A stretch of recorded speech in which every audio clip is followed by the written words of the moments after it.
Analyser un ou deux documents. Alors cet exercice, vous allez le rencontrer forcément au baccalauréat, hein, que ce soit en S, en ES ou en L, depuis la réforme du lycée, ça fait partie de la deuxième partie de l'épreuve d'histoire-géographie au baccalauréat.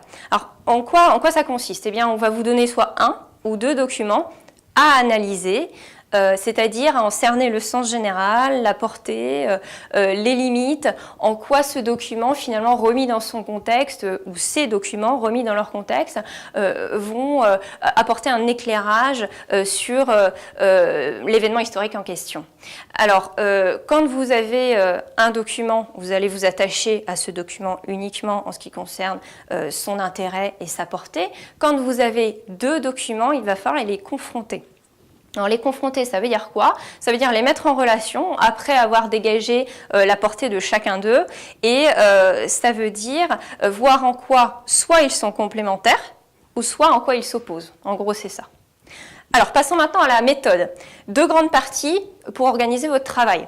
La première partie va se passer au brouillon. Un travail préparatoire au brouillon. Alors comment ça va démarrer? Eh bien déjà par une lecture attentive de la consigne générale qui accompagne le document ou les documents, et puis surtout une lecture attentive du document en question. Alors on vous conseille de le lire plusieurs fois ce document. Une première fois de prime abord pour comprendre le thème en question, et puis plusieurs fois ensuite des crayons de couleur à la main, de couleurs différentes, où vous allez repérer les différents thèmes du sujet de la consigne. Donc le premier thème dégagé, vous allez surligner les éléments qui correspondent dans le texte, idem pour le deuxième, éventuellement le troisième thème. Comme ça, vous aurez déjà des éléments de réponse par rapport à la consigne. Deuxième chose, vous vous demandez ensuite quel est l'intérêt du document.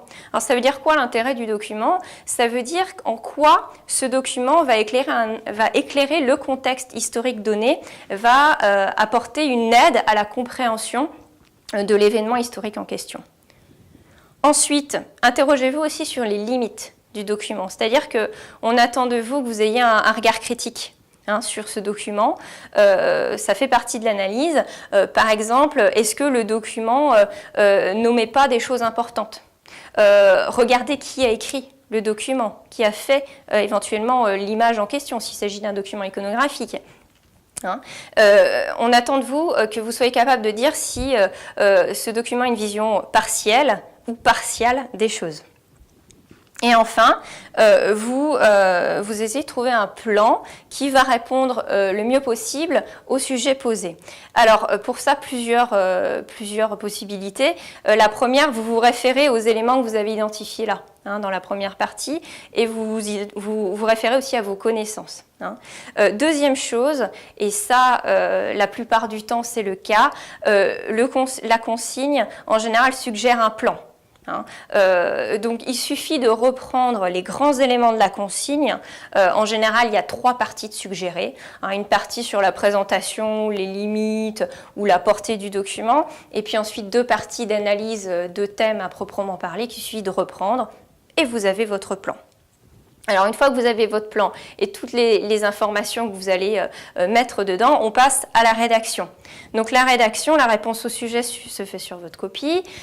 Première partie, même si elle n'est pas demandée, vous faites la présentation du document. Donc là, je vous invite à vous reporter au point méthodo sur la présentation d'un document, à savoir l'auteur, la date, le titre, etc., etc., la remise dans son contexte. Donc ça sert de petite introduction, finalement, de première petite partie pour l'analyse du document. Ensuite, on passe à l'analyse à proprement parler, en général en deux parties, qui correspondent aux deux thèmes identifiés dans le sujet. Alors, on parle bien d'analyse. Une analyse, ça veut dire quoi? Ça veut dire qu'on se base sur des connaissances, mais on se base surtout sur un texte qu'on explique à partir de ces connaissances. Ou alors à partir d'une affiche, s'il s'agit d'un document iconographique de ce type, qu'on va expliquer aussi à partir de ces connaissances. Donc ça veut dire citer des passages du document qu'on va analyser grâce à ces connaissances. Ça veut dire quoi, du coup? La paraphrase bannie. La paraphrase, c'est tout simplement répéter des éléments du document sans les expliquer. Et puis ensuite, on conclut avec une petite phrase bilan et une ouverture au sujet. Voilà. Alors, attention, il s'agit d'un exercice, à nouveau, je le répète, mais parfois c'est utile, c'est un exercice d'analyse. Ça veut dire que vous ne vous servez pas uniquement de vos connaissances, mais vous utilisez bien aussi les éléments du document en question. Et alors, comment vous savez si vous avez bien réussi votre exercice? Eh bien, si vous avez réussi à le rendre intelligible à quelqu'un qui ne l'a pas du tout lu ou alors qui connaît très peu de choses sur le sujet, c'est gagné.